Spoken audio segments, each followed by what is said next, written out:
Assalamualaikum warahmatullahi wabarakatuh. Pada kesempatan kali ini, kelompok pertama yang dianggotani oleh Iram Kuswanto, Muhammad Ma'ruf Hidayat, dan saya Ilham Saputra ingin menjelaskan tentang Islam dan demokrasi di negara Malaysia sendiri. Negara Malaysia merupakan suatu negara yang memiliki sistem pemerintahan konstitusional federal yang terletak di benua Asia Tenggara. Sekaligus negara Malaysia juga memiliki ibu kota di Kuala Lumpur. Malaysia atau yang kita kenal dengan negara jiran tersebut memiliki dua kawasan wilayah, yaitu Malaysia Barat dan Malaysia Timur. Malaysia Barat juga memiliki batasan antar negara yang meliputi di sebelah utara berbatasan dengan Thailand, di sebelah selatan berbatasan dengan Singapura dan Malaysia, di sebelah barat berbatasan dengan Indonesia, dan di sebelah timur dengan Indonesia, Thailand, Kamboja, serta Vietnam. Sementara itu, Malaysia Timur memiliki batasan antar negara juga yang meliputi di sebelah utara meliputi Laut Cina Selatan, di sebelah selatan berbatasan dengan Indonesia, di sebelah barat berbatasan dengan Indonesia juga, dan di sebelah timur berbatasan dengan Filipina.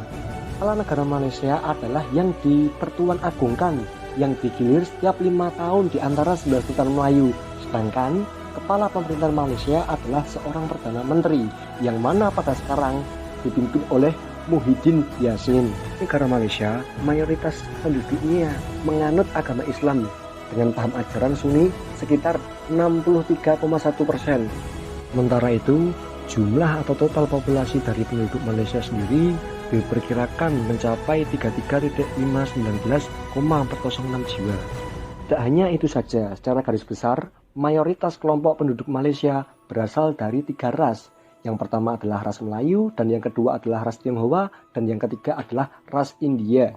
Mengenai masuknya Islam di Malaysia, para sejarawan belum sepakat mengenai kapan Islam masuk dan muncul ke wilayah Malaysia tersebut. Jika diperkirakan masuk ke wilayah Asia Tenggara, mereka telah banyak memberikan dan menyumbangkan argumentasinya seperti sejarawan Azmi juga berpendapat bahwasannya agama Islam muncul di negeri jiran tersebut sejak abad ke-7. Namun opini tersebut berlandaskan pada sebuah alasan bahwa pada abad pertengahan, para pedagang yang berasal dari Arab telah memijakan kakinya di sekitar pulau-pulau Melayu. Hal tersebut dapat kita lihat karena letak dan situasi di negara Malaysia sangatlah strategis, terutama dalam bidang sentral ataupun pusat perdagangan, dan memungkinkan para pedagang tersebut singgah dan menetap di pelabuhan dagang di Malaysia. Abdullah juga berasumsi bahwasannya para pedagang Arab yang bersinggah di Kepulauan Sumatera tersebut bertujuan untuk mendapatkan barang-barang keperluan dagang dan menanti perubahan angin muson, tepatnya di wilayah Kedah, Terengganu, dan Malaka. Dari situlah mungkin bisa terjalin suatu kontak budaya dan melakukan syiar Islam melalui perkawinan ataupun perdagangan. Asumsi lain juga dilontarkan oleh Eski Fatimi. Ia berpendapat bahwasannya Islam itu datang di negara Malaysia sekitar abad 8. Ia berlandaskan pada sebuah batu yang ditemukan dengan ukiran aksara Arab. Sekaligus batu tersebut ditemukan di wilayah Terengganu pada 1303 Masehi, di mana batu yang ditemukan tersebut dituliskan menggunakan aksara Arab, yang mana pada bagian sisi batu tersebut berisikan ajakan kepada para penguasa untuk selalu berpegang teguh kepada ajaran Islam. Raja Prameswara merupakan putra dari Raja Sriwijaya, sekaligus berasal dari dinasti Sailendra. Ia menikahi putri Majapahit, namun ia juga terlibat dalam masalah, yaitu masalah perang Paragreg antara perang Wirabumi dengan Raja Wikramawardhana, yang kemudian ketika yang dibela itu mengalami kekalahan, kemudian Prameswara pergi meninggalkan Majapahit dan menetap di Melaka. Pada saat puncak dan kejayaan dari Raja Prameswara sendiri, secara tidak langsung wilayah Malaka telah memanggil banyak para pedagang Arab dan menjadikan wilayah Melaka tersebut sebagai pusat transaksi dagang yang bertaraf internasional. Selanjutnya, Raja Prameswara sendiri juga diislamkan oleh seorang ulama yang bernama Syekh Abdul Aziz pada tahun 1414 Masehi dan mengganti namanya menjadi Sultan Megat Iskandar Shah. Kemudian demokrasi di Malaysia. Setelah merdeka tahun 1957, pemerintahan Malaysia dikendalikan oleh dua partai besar, yaitu United Malaya National Organisation atau disingkat UMNO dan Partai Islam se-Malaysia atau disingkat PAS. Pertama yaitu UMNO. United Malaysia National Organization adalah partai politik di Malaysia yang dideklarasikan oleh para elit politik dari etnis Melayu pada tanggal 11 Mei 1946 di Istana Besar Johor Bahru. UMNO adalah partai politik terbesar di Malaysia dan pendiri dari Koalisi Barisan Nasional yang telah memerintah Malaysia sejak kemerdekaan tanpa terputus. Pendeklarasian UMNO dilatar belakangi oleh adanya rencana Inggris untuk membentuk Malayan Union atau Uni Malaya. Malayan Union merupakan negara merdeka di semenanjung Malaya yang akan menggantikan British Malaya setelah Perang Dunia Kedua berakhir. Etnis Melayu menilai bahwa pembentukan Malayan Union merupakan salah satu siasat Inggris untuk memperpanjang masa penjajahannya atas wilayah semenanjung Malaya.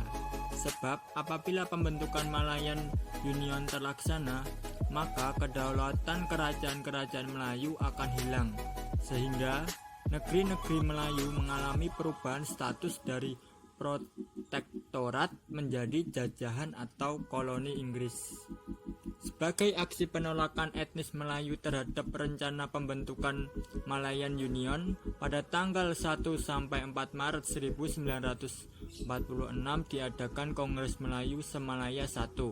Kemudian pada tanggal 31 Maret 1946, Kongres Melayu Se-Malaya II bersama Raja-Raja Melayu memboikot prosesi pelantikan Sir Edward Gen sebagai Gubernur Jenderal Malayan Union.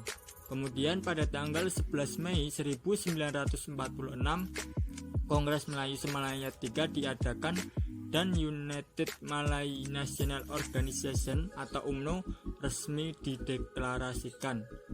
Dan Dato' En Jaafar selaku perwakilan dari Persatuan Melayu Johor dikukuhkan sebagai Presiden UMNO yang pertama.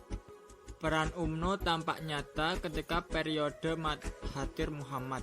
Pemerintah memperlihatkan dukungannya terhadap kepentingan Islam serta menjadikan kebijakan-kebijakan dan program-program pembangunan dalam berbagai bidang menjadi lebih syarat dengan muatan Islam.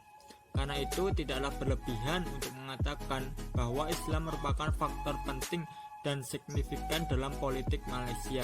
UMNO tidak hanya menjadi kekuatan politik terbesar di Malaysia, tetapi juga menguasai sejumlah sektor publik seperti media, ekonomi, konglomerasi, dan infrastruktur.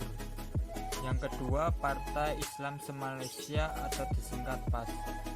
PAS adalah sebuah partai politik dan gerakan Islam di Malaysia yang dipimpin oleh Presiden Datuk Seri Tuan Guru Haji Abdul Hadi bin Awang. PAS merupakan salah satu partai oposisi bagi kerajaan persekutuan dan merupakan kerajaan di negara bagian Selangor dan Kelantan di Malaysia. Partai ini didirikan untuk menjadikan Islam sebagai tuntunan hidup dan bertujuan menjadikan Malaysia sebagai negara Islam. PAS memperjuangkan kedaulatan Islam dan meletakkan Islam sebagai faksi pemerintahan. Kedua belah pihak, UMNO maupun PAS, menggunakan simbol-simbol Islam dan menerapkan kebijakan substantif yang berkaitan dengan Islam dalam upaya untuk mendapatkan dukungan publik. Sebagai hasil kiprahnya adalah munculnya kebangkitan kembali Islam di Malaysia dan dunia Muslim yang lebih luas. Perjuangan politik yang dilakukan oleh UMNO maupun PAS pada dasarnya sama-sama ingin memperjuangkan Islam sebagai landasan politik kenegaraan dan konsep bermasyarakat. Sekian dari kami, kurang lebihnya mohon maaf. Wassalamualaikum warahmatullahi wabarakatuh.